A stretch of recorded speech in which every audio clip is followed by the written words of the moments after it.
அஸ்ஸலாமு அலைக்கும் வரஹ்மத்துல்லாஹி வபரகாத்துஹு.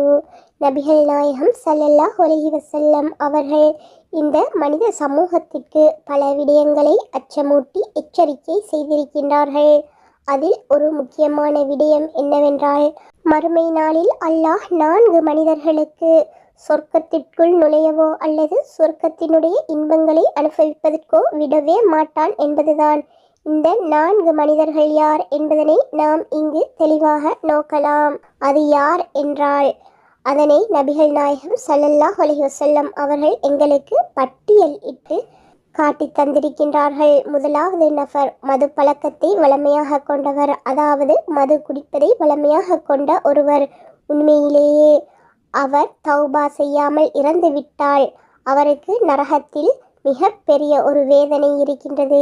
எனவே தௌபா செய்யாமல் குடிக்கும் நிலையிலேயே ஒருவர் மரணித்து விட்டால் நாளை மறுமையில் அவருக்கு அல்லாஹ் நரகவாசிகளின் உடைய வியர்வையை பானமாக கொடுப்பான் என்று நபிகள் நாயகம் ஸல்லல்லாஹு அலைஹி வஸல்லம் அவர்கள் கூறியிருக்கின்றார்கள். இதில் இரண்டாவது நபர் யார் என்றால், வட்டியுடன் தொடர்புபட்டவர், அதாவது வட்டிக்கு வாங்கி உண்பவர் அல்லது வட்டிக்கு கொடுத்து உண்பவர் ஆவார்.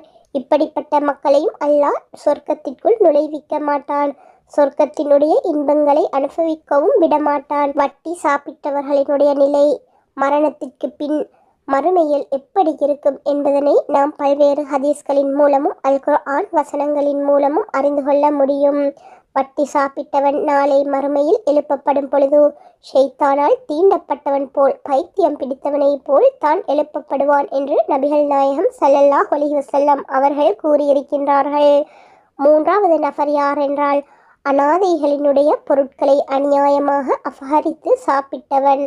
அல்லாஹ் இதை பற்றி அல் குர்ஆனிலே கூறும் பொழுது, யார் அனாதைகளினுடைய செல்வங்களை அநியாயமாக சாப்பிடுகின்றார்களோ அவர்கள் வயிற்றில் நெருப்பைத்தான் சுமந்து கொண்டிருக்கின்றார்கள் என்று கூறியுள்ளான்.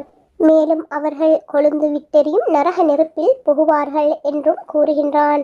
அவ்வளவு பாவகரமான ஒரு காரியம் அனாதைகளினுடைய சொத்துக்களை அநியாயமாக அபகரித்து சாப்பிடுவது ஆகும். நான்காவது நபர் யார் என்றால், தன்னுடைய பெற்றோருக்கு நோவினை செய்யக்கூடிய மனிதன். தன்னுடைய பெற்றோருக்கு நோவினை செய்யக்கூடிய மனிதரை அல்லாஹ் நாளை மறுமையில் சொர்க்கத்திற்குள் நுழைவிக்க மாட்டான். எனவே அல்லாஹ் எங்களுக்கு எவ்வாறான விடயங்களை செய்யக்கூடாது என தடை செய்திருக்கின்றானோ அவ்வாறான காரியங்களை விட்டும் நாம் விலகிக்கொள்ள வேண்டும். இதன் மூலம் நாம் நாளை மறுமையில் சொர்க்கத்தை அல்லாஹ்வின் அருளை கொண்டு பெற்றுக்கொள்ள முடியும். அஸ்ஸலாமு அலைக்கும் வரஹ்மத்துல்லாஹி வபரகாத்துஹு.